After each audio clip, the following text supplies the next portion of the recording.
Happy to have on the Illini Inquirer Podcast, Fighting Illini football coach Bret Bielema joining us during not really an off season. There's no such thing anymore. Busyness. Bret, how are you, man? I'm very good. Thank you. Excited. Spring ball is literally that one time in our lives as coaches where it's just an awesome time to be around our players, to see the growth of them. You know, we had the month of January, this year's recruiting rules, as you guys know, we could be out on the road that whole month. So really the first 2 or 3 weeks they were here, we weren't around them a lot, see them kind of intermittently. You see guys put on 5, 10 good pounds, or lose 5 or 10 good pounds. And then we jump into spring ball and you have a weekly progression where you're not defined by a win or loss at the end of the week. It's how well you got good during the week. So it's really a fun time to be a coach. Well, Bret, before we focus on what's ahead, because there's so much going on and so much to look forward to, I want to kind of look back a little bit because I know there's no off season, but have you had a moment to sit and reflect, whether you're on a plane ride going to visit a recruit, about what last year was for this program, for you professionally? I mean, so many great things happen. I keep updating stats, first time since happened. I know bigger things are ahead, but as you reflect on last year, what do you think of and for this program and for yourself professionally? There was 2 nights or 2 moments kind of post Citrus Bowl. The one was up on the stage, right? And Chancellor Jones, who literally helped make the decision to bring me here. I'm on the stage, and I knew that it was going to be his last rodeo with us, to be up there with him and his wife, with Josh and Hope and my wife, and just kind of have that moment of, hey, we started this journey together, and where we're at is pretty cool to look out and see all of our players. We had a lot of people at that game, as you guys know. I think there's a lot of happy faces. And then the flip side of that, just all of the interactions. I've been to a couple basketball games. I've been to a couple, things here in Champaign where you see the people come up to you and say so many great things about how much they enjoyed the year, right?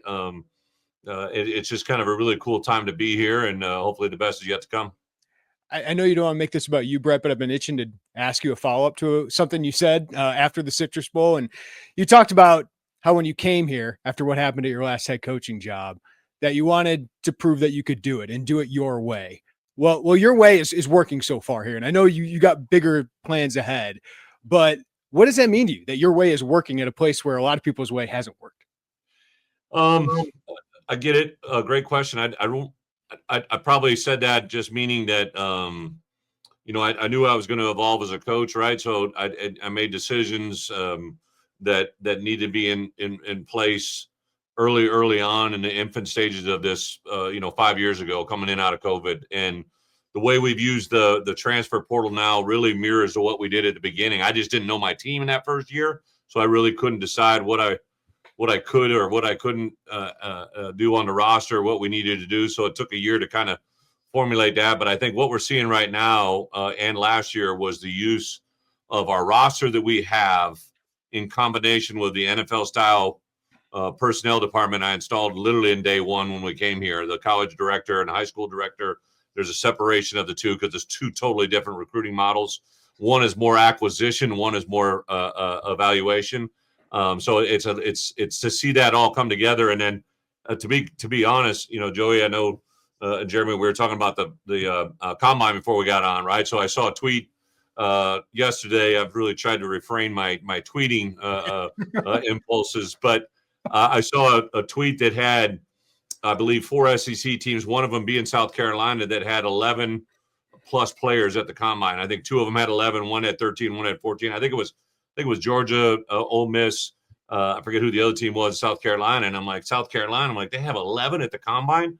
And I'm like, we have 1 at the combine, and he didn't even play in a damn game, right? And I think the outside world's like going, man, are they good? Well, I look at it as like, hey, we only had 1, and he didn't even play in the game. So that means we don't have a player at the combine that played in our game, that all of those guys are back with us, right? They're not at the combine. They're here with us. We had probably 7 or 8 guys. I know 4 or 5 of them were already in the combine invite list, but they came back to school, right? And that's what I get excited about, the retention of what our roster is, the retention of our coaches. I have daily meetings with Josh and Roger Denny, 2 guys that are the catalyst for all of the support that we get. That's what I get excited about more than anything. But if you had to summarize what your way is, like if you had to distill it down to a sentence or a couple words, what is your way? A couple key phrase there is you can't say tough, smart, dependable. We know that one. We've heard that one a time or two. I think, one of the things that I really preached from day one coming in, and I'm not just saying that because I'm talking to two media guys, the greatest thing you can bring to a building is consistency, right? And without a doubt, communication. If you can consistently be the person you are every day, even for me as a head coach, if I got a good player and a good coach, they're probably going to have weaknesses. And if I can know what those weaknesses are and try to compensate for what that is, that being consistent really brings success. And then communication, listen, everybody wants to have great communication, right? We all have communication. It's a lot of fun. You're engaged, but the best growth usually comes from tough communication, like tough moments, hard conversations, things that are upsetting, things you don't want to hear, but those allow you to grow the most, right? So I would say in this building, if you can communicate and you can have consistency, you're going to have a lot of success. You said you cut back on your Twitter game a little bit, but you've not been afraid to fight for your program's standing in the college football landscape. So how do you feel like that perception of your program is evolving in this landscape? Joey, that's a great phrase. Like, so when I say things, what I'm trying to do is heighten the awareness of Illinois football. I think, one of the things that I went, a couple of days after the game that drew a little bit of attention was I thought the outside world was continuing to treat Illinois like they were Illinois, right? And we're still Illinois, don't get me wrong, but it's an Illinois that's different from what they know. It takes a long time to change people's perception and idea of what a place is. I've known that, my whole life, right? Like, I literally talk about it all the time. Like, for us, we take a lot of players that no one else wants, right? I had a matchup the other day, this past Tuesday. We had all of our team match up against one another, and I get the pairings the night before, and I go home, and literally Jen and I were kind of winding down, and I went over to my little work area, and I picked the winners of those competitions the night before on what I thought our team was going to do. And the matchup I couldn't decide was Tanner Heckel versus Mac Rusetich, right? And I see here two guys that the only offer they had were from the University of Illinois. Mac was going on a 50% baseball scholarship to a JUCO, and Tanner had nothing from an FBS standpoint. And now those two guys, not only are they good players in our program, those two guys I will project are going to be NFL players, right? And to see them in our building now and to see them develop and compete against one another, it's just one of those moments that truly that's what I want the outside world to know. No one knew Mac Rusetich and Tanner Heckel, but they will. Just like they know Miles Scott, just like they know other guys that have been in our building that have gone on to great things. Those people will know their name in the end. What I'm so curious about is you guys have done, you talked about having a chip on both shoulders, and that's been such an identity for you guys. So as this continues to evolve, and maybe you guys aren't the little engine that could in the eyes of college football, how do you keep that chip as your program keeps growing forward? Joy, it's our responsibility as coaches to keep them humble. I know I said that going into 2023, so we got to be very careful not to fall into the same pitfalls. But I think we've done a lot of little things. I specifically went to Tank the week after our game as we prepared to enter the 2025 winter conditioning element.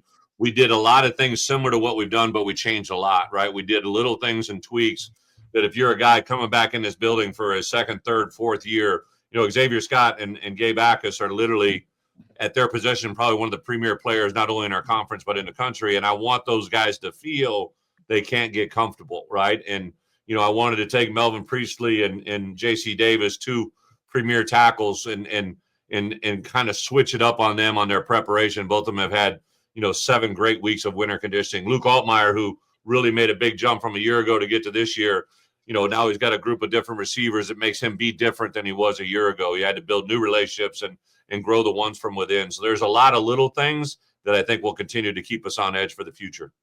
Bret, I feel like I've asked you about retention every time we've met this offseason, but I know it's really important and really important to your success here. You have the most returning production in the Big Ten, only one assistant coach change this offseason. That certainly takes financial commitment from you as an athletic department, as a program. But how do you as a head coach foster that kind of retention, and what's the impact of that? Jeremy, I would say one thing, communication. I said it earlier, but I do mean it. Like, every time you walk in the building and you greet a player, you're either building or tearing down that relationship. Every time you say goodbye to that same player walking out the door, you're building or tearing down that relationship. A lot of things you do between that last communication they walked out and the first communication they walk in today, you're building relationships. So I think there's a premium on that from both our players, our coaches, and our support staff. You hit the nail on the head. We would not be where we are without the support of Josh Whitman and the Department of Intercollegiate Athletics, from the overall administration at the university. But I do think that the art of retention in today's world is completely different than it was 15, even 5 years ago. Kids aren't any different in 2025 than they were in 2005. The different venues they have available to them through social media, the interaction, the feel from the outside community, the access to them is different, but they still gravitate to truth. They gravitate to honesty. They gravitate to people they feel are going to make them better, even though it doesn't necessarily mean giving them a hug 24/7. Sometimes you got to give them a kick, right? Like, there's a lot that goes into it. Bottom line, I think when Gabe Backus said, "Coach, I'm coming back," when Xavier Scott said, "Coach, I'm coming back," when J.C. Davis said, "Coach, I'm coming back," Luke Altmaier, Melvin Priestley, all of those guys from A to Z, Alec Bryant, Don, it's just so many guys that I think they know, because of the way we walk the walk here in the building, they know we're true who we are every day. That consistency plays out, and I think that's why we keep people.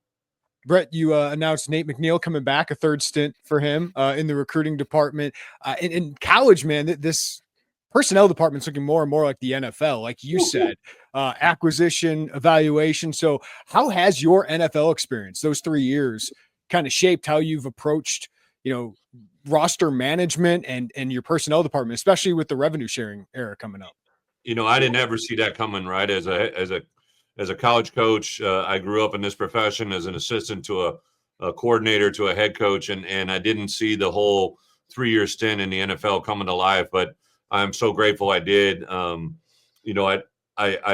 really had an idea the world of college football was changing, but didn't know until I got back into it, and that's the immediate overhaul in our personnel department here. We took over for a guy who had been in the NFL, for Lovey, right? And even though they had done things a certain way, we completely changed how the personnel and recruiting departments were structured in this building. And it was an immediate, and it was impactful, and it's gaining ground yet today. I give a lot of credit to Pat Embleton, who's been able to transition this ride with me. We lost 4 guys to the NFL this year. There's goods and bads, right? I don't mind losing players to the NFL. I just hate losing coaches. But I do, I'm excited for, Kevin Richardson went to Patriots. Grant Morgan went to the Giants. And then Dele obviously went to the Cowboys. Jay Kaiser got an unbelievable opportunity with the Jaguars. So I'm happy for those guys. But now we got to bring in that same talent, right? And that's a challenging part for us. But it's been awesome. Our kids really feel it. I think you see Pat Bryant in the composure he had there at the combine. Those guys, even though they're training for the NFL combine here the last 3 months, they've really been training for it the last 4 years, and I think that's what they know. Bret, I know you coaches say you don't like recruiting rankings, but I would imagine being top 10 in the country right now in some of these is actually a pretty good thing to have. Obviously a great start in the class of 2026.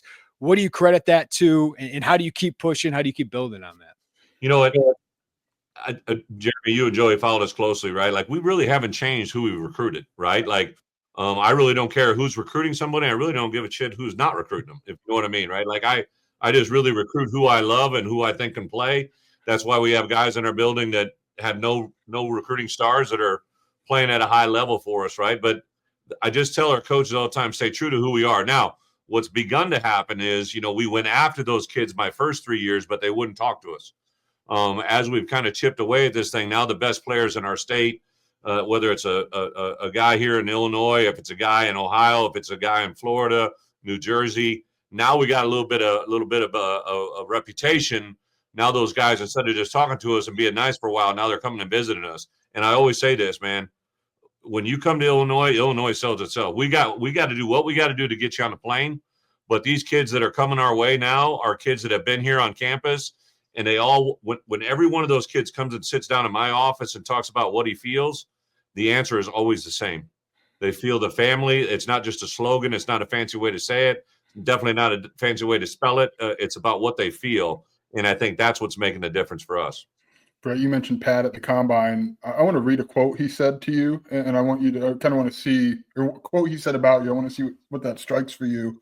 Someone asked him, I don't know if you remember this famous T-bar thing that happened in Orlando, but someone asked him about that, and he said he's a player's coach. Whatever he has to do, whatever decision he has to make, he always puts the player first.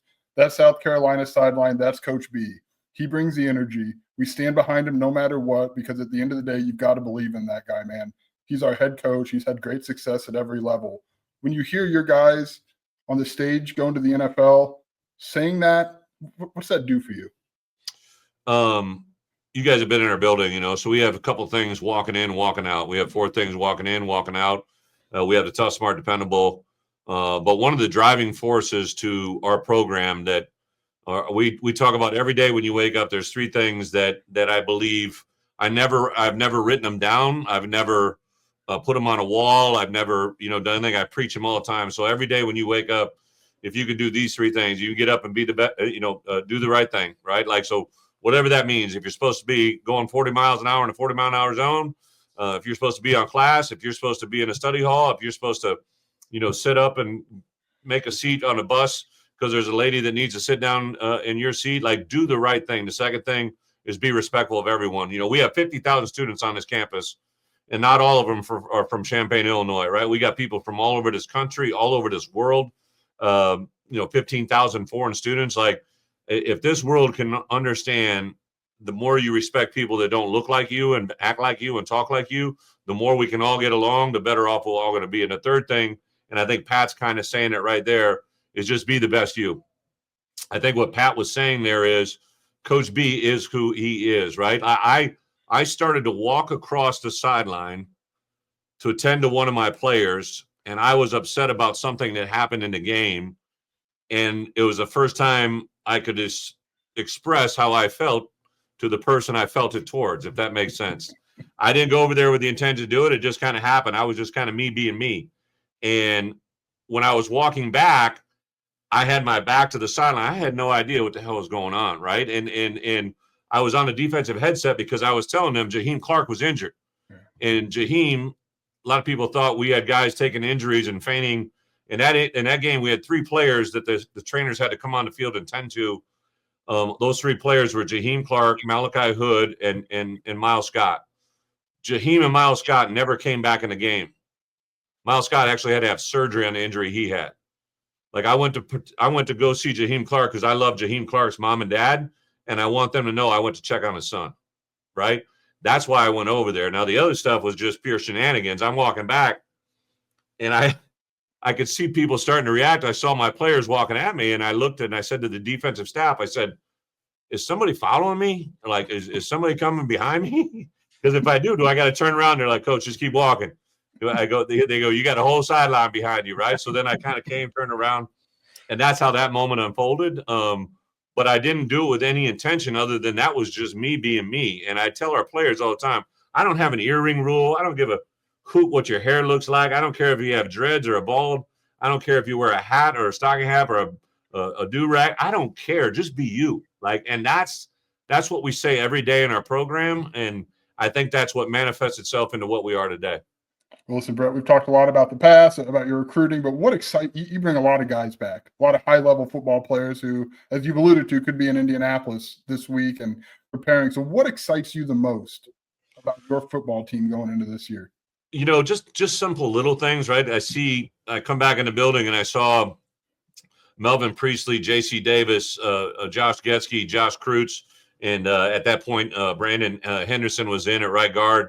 I see a group break and turn and run out of a huddle and walk, and they just look different. J.C. Davis has probably put on 10, 12 pounds. I think Melvin might have lost 10 or 12 and put it on in a different way.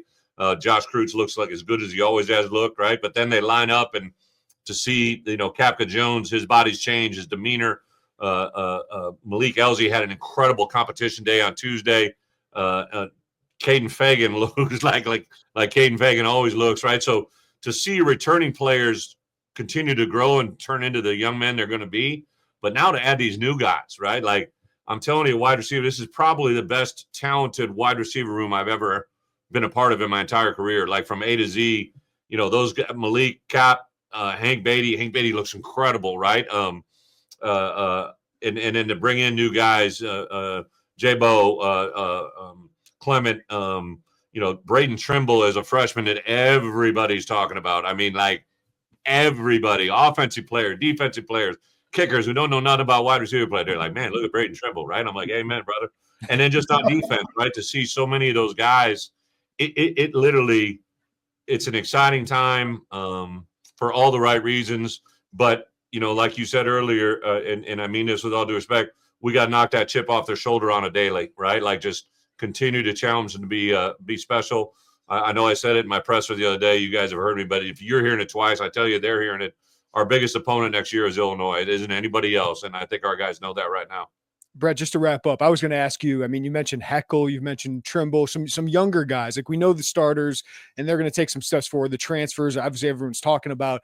Who are some of those younger guys that you're most excited to see on the field this spring? This is such a big moment for them, right? It is.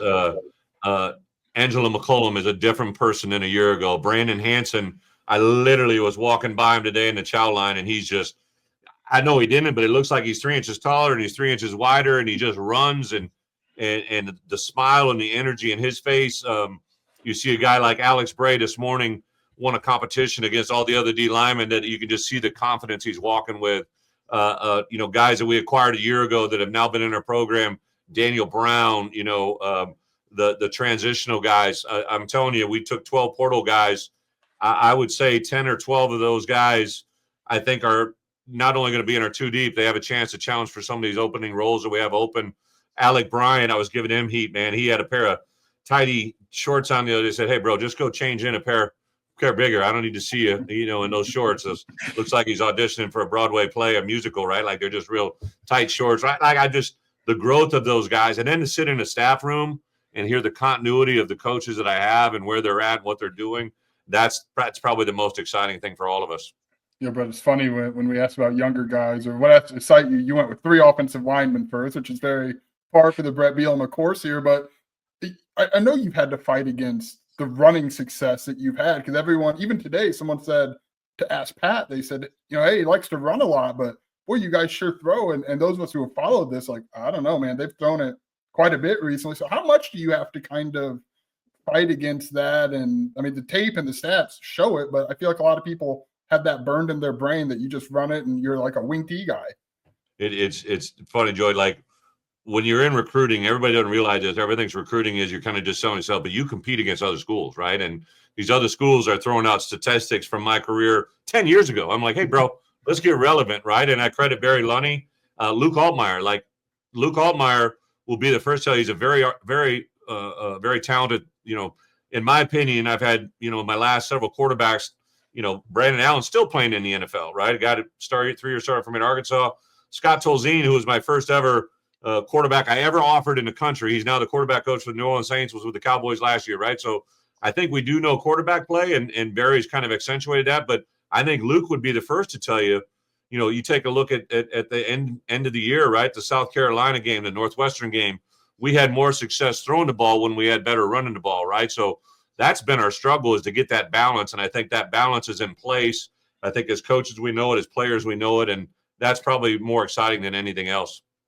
Bret Bielema, Illini football coach. Brett, appreciate your time as always. And hopefully you can get away for a vacation at some point, but we appreciate you squeezing us in. Thank you, Jerry. Thank you, Joey. Appreciate it. ILL. Are you ready to optimize your nutrition this year? Well, Factor has chef-made gourmet meals that make eating well easy. They're dietitian approved and ready to heat and eat in 2 minutes so you can fuel right and feel great no matter what life throws at you.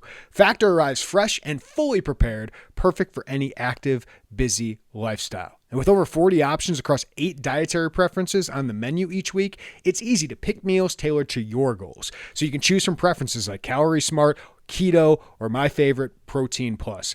And Factor also can help you feel your best all day long with wholesome smoothies, breakfast, grab-and-go snacks, and more add-ons. Reach your goals this year with ingredients you can trust and convenience that can't be beat. Eat smart with Factor. Get started at factormeals.com/factorpodcast and use code FACTORPODCAST to get 50% off your first box plus free shipping. That's code FACTORPODCAST at factormeals.com/factorpodcast to get 50% off plus free shipping on your first box. Great stuff from Bret Bielema, Joey Wagner. What stood out most to you from that conversation? Illinois had the head coach with some swag. Like, he believes in what's going on in his football program. And like, here's the thing. We've seen it on Twitter. We've seen that game where Brett's going to go out there and flex his muscles and draw attention to his program. But it's real. Like, that's not Twitter manufactured. He really believes in what's going on here, what they can be next year. And I think that comes through. Like, maybe that's a cliche answer to your question, but he's not afraid to put himself out there, but do it with some caution. As he mentioned, 2023, they really, they strutted around and they're this and they're that, and it didn't go very well. So it's just fun to watch this thing evolve, right? Or interesting to see it evolve from like, hey, no one believes in us, we got to get this thing together, to now you've got a guy who's really always kind of had that bravado to him, but now there's results to back it up. And I think it's interesting watching him balance all of that in his messaging about his program.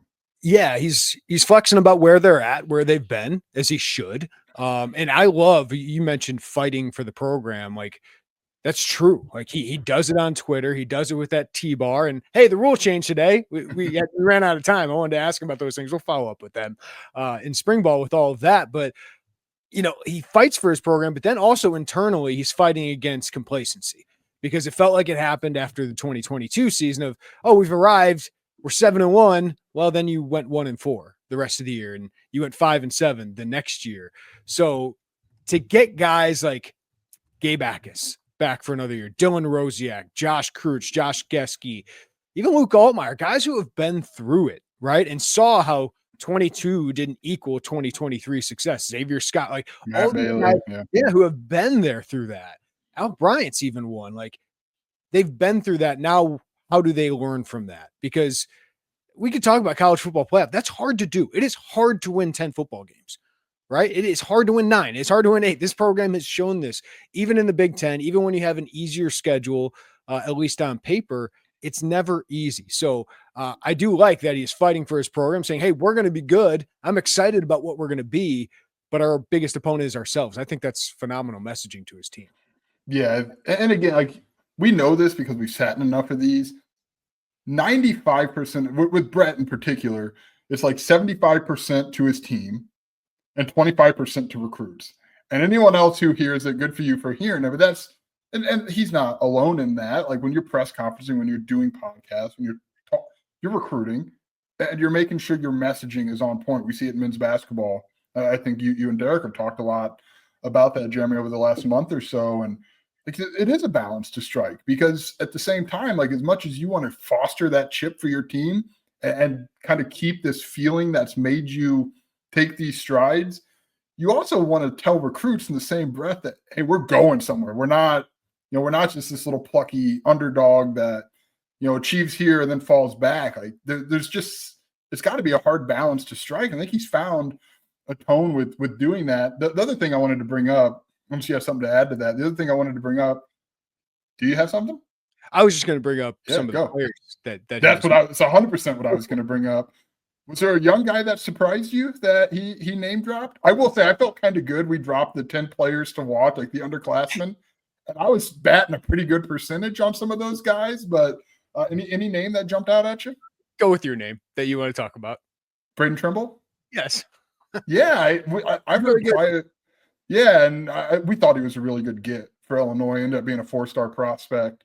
You should watch him. He's really fluid. There's a lot to be excited about. Getting him here in the winter is meaningful. And from a weight standpoint, from a Luke Altmaier comfort standpoint, from just learning college football, college life, there's been some quiet buzz, as much as there can be with not quiet anymore.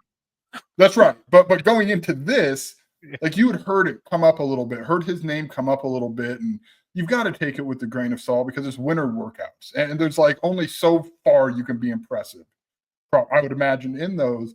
But then to hear Bret come in and say that, I'm like, all right, I feel pretty good about, one, what we've been hearing, and two, this could be a kid who you see early in Illinois in terms of getting some snaps. How meaningful, I don't know. How many, I don't know.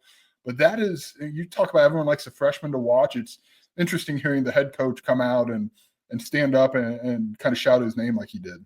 Yeah, Braden's a kid that like 2 years ago, definitely 3 or 4, I would have been in for a huge role. This year, if you cracked it 2 deep on wide receiver, I'd be impressed, right? That'd be a huge moment because, as Bret said, listen, we don't know if there's a Pat Bryant here. We don't know if there's an Isaiah Williams here, but Hudson Clement was a pretty good player at West Virginia. Justin Bullock is just physically really, really impressive. And Malik Elsey was a former 4-star prospect, so it's positive, I'm sure, Illini fans, to hear that he's having a good offseason. Hank Beatty, we saw what he was at the end of the year. I think the world of Colin Dixon and the versatility he brings to you, the toughness, the blocking, and I think he can make a lot of plays after the catch. So Ashton Hollins, Alex Kapka-Jones, the staff loves Alex Kapka-Jones, and I think Luke Altmaier does too. So we're listing off like 8 or 9 receivers right there that are fighting for a 2-deep spot. That's when you're getting into a program. And he mentioned Angelo McCollum. I just filled out my defensive line preview, 3 burning questions. Like he's a guy fighting for the 2-deep, right? You got some real depth, you feel, on the defensive line. We'll see what some of those transfers are. But Grant Bierman, a 4-star linebacker coming in, like I think he could have played other years, but that linebacker room's pretty deep. So just the depth of this team looks as good on paper as I have seen covering Illinois since I think Ron Zook was here. And that's been the big flaw, right? Like you see all these guys getting drafted, guys that Lovey brought in and Bret developed, guys that Bret's brought in terms of Isaiah Adams. And as that's continuing to go, there's a ton more names that are coming. They all just came back to school, right? We'll be talking a lot about your Xavier Scotts, your Gabe Ackuses, and down the line. But the issue has been, man, what if they get hurt? What if someone gets hurt? What about in November when, maybe it's not a season ending, but it's a hamstring that costs you a couple drives? And we saw it at linebacker last year, right? Like 100%. We were wondering what the heck is that position? And Malachi Hood, James Kreutz, right? Those guys step up big. Otaluga in those sub packages, like those guys really stepped up and played good ball. And I give the staff credit for putting them in positions to succeed. But that's what we're talking. Like Jaheim Clark coming in and starting some games and playing pretty well for you. Yeah, and that's the thing that doesn't really happen overnight. You can transfer in a starter, right? You can go shop and get starters. Illinois has done that, and they should do that, right? It's helped them get 10 wins and keep this momentum moving forward. But when we talk about like really evaluating recruits, it takes time to get to their second year, to their third year, where you can see them go from, hey, he's really interesting in spring ball, or he did something in fall camp that was interesting, to, hey, he's in the 2-deep, or he's fighting for that 2-deep. And then as that progresses forward, now you're talking about Pat Bryant's gone, Zachary Franklin's gone. Hello, Malik Elsey, Colin Dixon, Hank Beatty. That's just kind of the natural progression of this thing. And before it was like, oh my goodness, who in the world can Caleb Griffin catch a football? No knock to Caleb Griffin. We saw him 98 times in New York, and they had him at kicker. There was just the kicker receiver. There was no depth. And now you're starting to see it really happen for Illinois. But what amazes me too is like it's not just the retention of the starters, it's the retention of the second stringers, like the guys that they are high on for the future. So you can get Mac Rosetich back for a junior year where he's your third, like he's a starting caliber safety and he's your third safety, right? Like Malik Elsey sticking through 2 years as a backup to have his chance this spring and this offseason. Like those things are huge to keep that. And, some guys I'm really interested in, I've written about it. Brandon Hansen is huge for their depth. Like they need some 2-deep guys at the offensive line. So it's going to be really important to see some of those guys emerge. So it was fun hearing Bret Bielema talk about some of them. Yeah, I gave him a little hell for it, but name dropping 3 offensive linemen when we ask him about what he's excited for most, very Bret Bielema and very on brand. And Brandon Hansen's a guy who I did find that interesting as well, because he was on the travel roster late, as I recall it. Wasn't the whole season, but I know he was at Nebraska, so I guess it maybe was more than looking back. It was more than I remembered. Yeah, that's right. And he first commit type guy, a guy who we had heard in the process that if he would have opened up the doors a little bit, you'd have seen a lot more offers come his way, but he was committed to Illinois early, didn't waver on that. So to hear him now as a guy in that conversation in the 2-deep, and here's the thing, like for a lot of people, and I get it, the 2-deep isn't very sexy, right? If you're like the number 2, you don't really want to have to think about the backup, left guard, right guard, left tackle, the 5th wide receiver in the rotation until you have to think about it. But if you look at the program in totality, to see those younger guys stepping into those roles, like you might have to think about them if you don't want to. So to see that start to build itself and that depth start to emerge is really probably as telling as anything for a program kind of on that come up here. Obviously, the starters are impactful and have done a good job in elevating this. But when you see that too deep, that's the health of a program to me, and the long-term health of a program, and that's happening right now. So what makes Wisconsin and Iowa over the last couple of decades, right? Is when you have that injury, who you got in October and November to help finish the season and finish strong, and having some of those guys that can step in and be quality starters is so important. Again, I think we saw it at the end of the last year in defensive backfield, that linebacker especially. We also talked a little recruiting with him, and Illinois is going to add about 4 more recruiting staffers from what I hear to their department. And it is getting more and more like the NFL. And Bret Bielema mentioned it. There's 2 silos or verticals in here. We talked about it on the last podcast of acquisition and evaluation. So acquisition, go get the players, recruit them. Obviously the revenue sharing deal. I'm interested to see if they get somebody who's like a capologist on the staff with all of that. But then you have obviously the evaluators, basically the scouts, both college personnel and prep personnel. So I think having the experience of the NFL is key. And I always kind of wonder what Lovie Smith would have looked like in this day and age, like with some of the transfer portal stuff, like how different it could have been. I still think there were flaws there, but I think Bret Bielema's experience in the NFL certainly can help him there. And I just think the investments they're making there is huge. Illinois is acting like a big boy program when it comes to their staffing, their recruiting department. Bielema has a lot to do with that. Obviously, Josh Whitman, and he mentioned Roger Denny, the CFO at Illinois. I have a lot to do with that as well. Yeah, absolutely. And to credit to Bret, he's been a head coach for a while, right? And he's also not a guy who is longing for this to be 2006 and 2007, where he was really successful then. He's adapting, has adapted, right? I mean, I think early on in his tenure at Illinois, you can only adapt as far as your sales pitch and who wants to come join your program. But you've seen the transfer portal swings connect on bigger swings, right? Like that's not something that he's so stuck in the mud that, no, we're not bringing that in. Like his adaptation at Illinois and the backing that Josh Whitman and the administration have given him has allowed him to do that. And you're seeing a guy who's really mixing in kind of what he came up in, this development program, this get these guys in your system for a long time. And also, hey, Luke Altmaier can help us win football games today. Hudson Clement can help us win football games today. And putting those two things together, I think he's balancing that really well. I don't want to give off the impression we ever thought he was not really adapting. But as the program's gotten healthier, the pitch has gotten better, I think it's really a brighter light has been shined on that willingness. Because you go back to that first year, that wasn't a very great transfer portal class, right? That he brought in, right? Yeah, and Art, and who Art's, he's been pretty good now, but like back then it was you need a backup quarterback and see what happens. So, and then you wondered like, hey, how far in on the portal is he really wanting to be? And I think the answer has been he's really comfortable in that space. And he's blending now with his development stuff, and that's giving that depth that we just talked about. As we talk about the class of 2026, like the visitor list there starting to accrue for April is getting pretty loaded. Micah Smith, the 4-star offensive lineman out of Vero Beach, Illinois, has gotten a kid out of Vero Beach each of the last 2 years. Got TJ Alfred on campus for an official visit. So Micah Smith has offers from basically everybody in the SEC. I think it's going to be difficult, but getting him on campus is always a good thing. Nasir Rankin, 4-star athlete, wide receiver, recruit for Illinois. He's going to visit on April 4th. Jacob Eberhardt, his dad played at Illinois in late 90s, early 2000s. Just got a text from Michael Young, linebacker at Illinois, saying, hey, that's a name from the past. So he's visiting here. He's a great athlete. Javari Barnett, a top 500 running back. Then April 11th, you got Max Sutter and JC Anderson, the 4-star tight ends.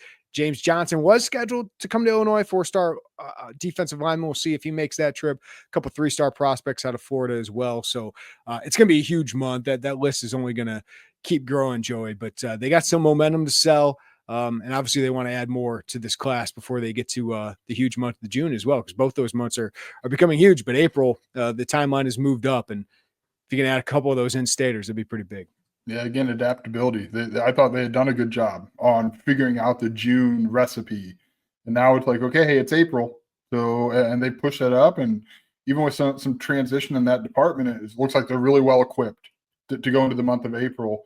But yeah, the quality of recruits they're getting on campus is, I haven't seen, this is my 7th year. You've been doing it. We'll just give you a hair longer than that, Jeremy. Don't have many of those to I didn't mean to do that. That made me feel good. I loved when Bielema said, "You can be bald. I don't care." I almost was like, Jeremy, you're dreaming. How do you feel about nose tackles built like Jeremy, Brett? Because we have got a guy. Maybe if I was 3 or 4 inches taller and about 100 pounds. Nope, go in there. Yeah, like people have said that, like, it's the best visitor list for Illinois since when? And I go, the fall? The fall was insane. Like, that was the most impressive visitor list I had seen in my time covering Illinois since I think 2011. When Illinois had got off to that 6-0 start, I remember they beat Arizona State. And they had a bunch of 4-stars, some kids from Florida, just a ridiculous group in. It had been a long time since I'd seen Illinois get that kind of visitor group for the fall. And then you had some years like, Lovey got some good groups here on campus, a bunch of 4-stars. But when it comes to just actual shot at these guys, it feels like this is as good as it's gotten since Ron Zook. And, you get Bret Bielema, Ron Zook level recruiting classes, you wonder what he could do. Yeah, and I think we'd be naive to ignore the revenue sharing. And Brett's talked about that and the impact of leveling the playing field as much as you can. And he said in past pressers that, hey, if all things are equal, I believe in our guys to come out here and win some of these battles. And they have so far. You go out and you get a Victor Singleton. You go out and you get a Cam Thomas. Like that. Those are good recruiting wins, man. So you're seeing that really start to play out here in real time. And to get these other guys on campus, I do think there is, at the risk of running some sort of PR campaign for them, I do think there's some reality to, you don't like, even now, if I see like pictures of the Smith Center that we've been in, like you kind of forget what it is. And if you're not familiar with Illinois, you don't really know what's there, right? So to get people there to see what's happening, to meet Brett and listen to Aaron Henry and Corey Parker, and they have more energy than imaginable. Like just getting them there, I think you give yourself a shot once they're there. What happens after that? Who knows? But I do think there's a lot of, probably the best way to summarize, like a lot of ground they can either make up or gain simply by showing people what they might not know, right? Yeah, like I don't know how many kids know what that is. It sounds stupid to say, but you got Victor Singleton because you got him on campus, right? Like you had to get him on a visit here to make him feel that. And obviously Corey Parker's what got him on campus, but then you got him here. It's like, oh, Devin Witherspoon and Quan Martin are in the NFL. Oh, Aaron Henry's got a pretty good thing going here. Bret Bielema and all of this. And he got along with the players too. So obviously all of that plays a role. But if you don't get him on campus, you don't have a chance. And that's why when you see a guy like J.C. Anderson continually coming back to campus, like a dozen times in the past calendar year. And I know it's just down the road, but that's not insignificant. Like Nasir Rankin has been here a lot of times. Like that's a good sign. I always say follow the visits. If they keep visiting you, I think that's a great sign because it's a big time investment. So we'll see. We'll see if they can close on some of these guys. I mean, if you can close on Rankin and Anderson in April, I mean, those guys have other visits set up, but that's a time you definitely want to push those two a close. So we'll see if they can do it. Yeah, and to that point, coming up for an unofficial, if you're J.C. Anderson, Braden Trimble before he got here, it's not like you're just taking in a basketball game and you're not talking to people, right? Like this isn't a vacation to a basketball game. Like it is an all day, for the most part, an all day affair of you're getting your sales pitch. That's coming your way. You're talking to this person or that person. Like it's not like you're just there for 2 or 3 hours, catch a game and get out of there. Like that would maybe be appealing, but you're going through this whole thing and you're getting all of this. And like that, as you mentioned, it's a time commitment to be there 5-6 hours and hear all that. And if there's no chance, then you probably don't want to go hear all of that for 5 or 6 hours just to go to a basketball game that you could buy a ticket for, or just to go to a football game that you could buy a ticket for. So it's to get them keep coming back is a big deal. I think April, again, it's just turned into a big month, and we've seen that start to. We saw it early, and now to see how many guys they're getting on campus in April, it's like, okay, they're all in here and really pushing for this to be that big month. Is it bigger than June? I don't know. That's TBD. Yeah. But it's certainly a big month. Combine correspondent Joey Wagner, only one guy to cover there this year, and that's a good thing for Illinois, because the guys who would have been there would have been Gabe Ackus, Xavier Scott, J.C. Davis. He's mentioned Tanner Arkin before. Yeah. I don't want to doubt him, because look what Tip Ryman did. And they talk about Tanner like they did Tip Ryman a couple years ago. Those feel like those feel like the big ones, right? I asked Pat, I said, who's here next year from Illinois? He said, Gabe Ackus, J.C. Davis, Xavier Scott, Luke Altmaier, Kreutz will be here. He said, quote, there's a lot of guys on that defense who will really show out this year too. So while this year may have been a little bit more, quote unquote, down after sending Johnny, Keith, Tip, Isaiah. Maybe Luke was the guy. Maybe Luke could have been the guy. Next year has potential to be a pretty packed Illinois group at the NFL Scouting Combine. But to summarize a little bit of Pat today, Jeremy, before we wrap this up, running is big for him. That is, if you're watching Pat Bryant and he's going to go through drills on Saturday, the 40 time is huge for Pat Bryant. What is the highest time you think he'd feel okay about? Because I think he wants to get under 4.5. But if you got 4.53, do you think he'd feel fine? Probably, because that matches the tape, right? I mean, no one's drafting Pat Bryant because they think he's a burner. Right. Like Isaiah Williams, like that 40 time matched the tape. Like I love Isaiah, but 4.61, like that was his concern, was that breakaway speed. But he was able to he was able to beat people in space and a quick burst, but kind of like Reggie Corbin, did he have the long speed? Still can't understand the 1 year where Reggie Corbin did have that long speed. It just it helped when half the defense was chasing H.A. Bush. That's right. So maybe he owes an assist there, but Pat felt like he had more breakaway speed than Isaiah, but what level? If he gets under 4.5, man, I don't think he should get outside of the third round. I think he's going to help a team. So whether that's fourth round, fifth round, third round, whatever, I just think he's going to be a good pro and just a guy you don't got to worry about, a guy that's going to be a glue guy, can play some special teams, can block, can be a power slot that, a guy like Ben Johnson in Detroit is really employing. So I'm really interested to see where he lands. Yeah. So the running joke that you and I have at the Combine is everyone from whatever team site you never heard of that, I'm trying to belittle anyone, but there's a lot of people there, cover a lot of teams. Hey, have you met with X team?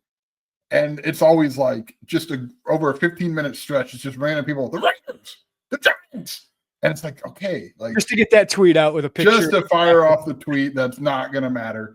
Like it's 5. The Lions was one he was asked about twice, and they kind of fit what he does, right? I mean, you mentioned power slot, block for the rock. He said he met with the Texans, and that's all I really cared to listen to. I zoned everything else out of pure anger because we weren't actually getting to talk to somebody. But yeah, those are teams that you could see fit for him. And again, that time's huge for him tomorrow, Jeremy. We'll see what that looks like. He is unsurprisingly very confident in what he's going to run, because that is who Pat Bryant is. It's probably, in fairness, why he's at the Combine. Yes. Is that unwavering self-confidence in himself. But the tape is good. The catch radius is good. The blocking is good. It's probably going to be a team that doesn't get so wrapped up in that 40 number that's going to see that. And maybe it won't matter to them. But for some teams, it could really open their eyes and say, hold on, he ran what? And then pair that with what you see on film. So it's a big opportunity for him. And he seems ready for it. And again, very confident in himself. I just think, Casey Washington, who we think the world of, like if he's a 6th round pick, Pat's at least a 4th rounder, right? Well, and Pat's a guy like Casey and like Tip, where if you're training for this for months, it's like, okay, what do I got to do? Because you kind of got to game the 40 a little bit, right? Like you specifically are training for months to run a good 40 time. Like that is what you're doing. So if you tell him how to do that, like you told Casey, like you told Tip, they're probably going to do that. Like we've just observed that in how they go about their business, that they're probably going to be able to put up a good time. And like Tip Ryman's time was stunning to us. Yeah. Right. But he's a guy that if you zoom out a little bit, it's like, okay, they told him the exact steps to take. He is going to follow those steps. Okay, I understand how he got here. I'm still surprised that it was as fast as it was, but I understand that he like just followed those instructions to a T and got himself there. He's going to eat his 4,000 calories or 5,000 calories, chug that raw milk, do everything he does to get to that number. That's what Tip Ryman does. But We're living the same life, but very different lives, me and Tip Ryman. But like I think Illinois is starting to get a really good reputation. I mean, Bielema's always had it. You know, Belichick always drafted Bielema's players. You look back through that history, and it started, I think, with James White. He just kept drafting Wisconsin and Arkansas guys. And I was told, you know, if Xavier Scott had gone in the draft, probably a day 3 guy, but somebody, NFL scouts might bump him up around just because Illinois has got such a good reputation there, especially with the defensive backs. And now you think about what they're doing with wide receivers, Joey.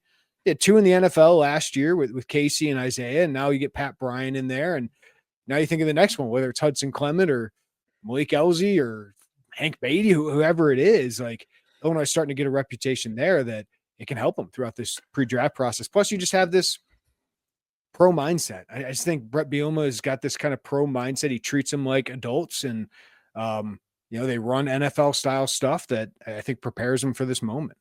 It's funny because that's why I asked Bret what I asked him about fighting against everyone thinking you're just a 3-yard run it. Because someone asked Pat about that. And in my brain, I'm like, dude, it's not really how this goes. And a lot of people think that of Bret. So on one hand, like, and we've gotten to know him a little bit, obviously, over the last couple of years, we've obviously seen what happens on the football field where they're not just running. Like they're throwing the ball pretty well. It's kind of fun to see like when people are going to catch up to what's really happening, where if they're throwing the ball. 6 passing offense the last 3 years in the Big Ten. That's what I'm saying. It's like, I get it. They do want to run the ball. Like they're not going to sit here and tell you they don't, but like they throw it too. And they throw it really effectively.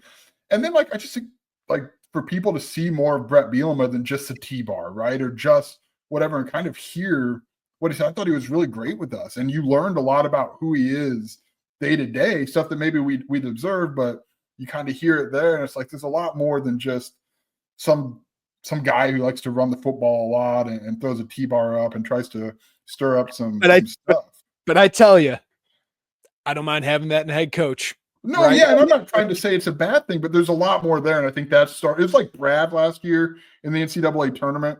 All anyone saw from him for years is him in the face, yelling and spitting, and then he's got his shirt off and he's squirt guns and doing all these things. Like that's stuff that we've seen just being around it. But people who and fans of Illinois probably have observed there's more to him than that too. But when you start getting nationally and maybe more casual fans who maybe don't like Brad or don't like Bret, but they at least there's evidence that there's a lot more depth than just what you're seeing. And I think you're starting to see that more with Bret. I'm telling you, that T-bar though is like indelible. Like that, This is a moment because like Bret did it because of the rule that just got changed. So now that anytime you do a T-bar, it is a fair catch signal. That's what he was doing. But like, I think for this fan base, that was we're not taking your shit anymore. Right. Also, he's one of us. Yes. Like we are here. Like, I think that's why you're going to see that, whether it's a t-shirt, whether it's fans doing it. I just think if Illinois continues to be successful, I just think that's a huge moment. Like it was like, this is a guy, we got a dude who's not afraid to like fight for us and fight for his program and fight for his guys. And I think it was kind of a big moment in his program. And again, if there's ever a statue of Bret Bielema, I know what it is. Yeah. And it's just a guy who kind of gets what you're feeling, right? Like he came into this program and it was kind of run over and fans felt run over. And now you got a guy who understands that and isn't afraid to kind of. You don't have us in the top 10. I'm going to freaking do my whatever emojis at you. But like when you're building it though, like you've got to fight for that. Otherwise people just think you're the coach who runs the ball 150 times a game. They don't know what else is there. And I think just showing it like what's real about this program right now. I think it's really intentionally done, and it's done in a way that if you see it, and if you're a fan of South Carolina, you're probably so damn tired of Bret Bielema, you never want to see the T-bar again. And good and bad, right? If you're Bret, you probably don't care very much. But if you're a fan of Illinois, you're like, yeah, that guy. Like, he's the coach who's making people mad. We're not mad at another coach. It's our guy making people mad. All right. Like, he kind of gets it. He understands maybe the emotions of the fan base. All right, good stuff. Appreciate Bret Bielema for joining us. He usually does once in off season, and I thought that was great stuff. So I hope you guys enjoyed that. But for Joey Wagner, I'm Jeremy Werner. Everybody, if you don't follow us already on the podcast, follow us, rate us, review us wherever you get our podcast. Follow us on YouTube if you're watching there. Hit that like button, subscribe, hit the notifications bell as well. We'll have plenty more from Illinois women's basketball over the weekend. Derek Piper and I are heading up to Ann Arbor to cover men's basketball in a big game for them. Joey covering senior day with the women's program. So much more at IlliniInquirer.com. Everybody have a great day. Take care of each other. We'll talk to you next time right here on the Illini Inquirer Podcast.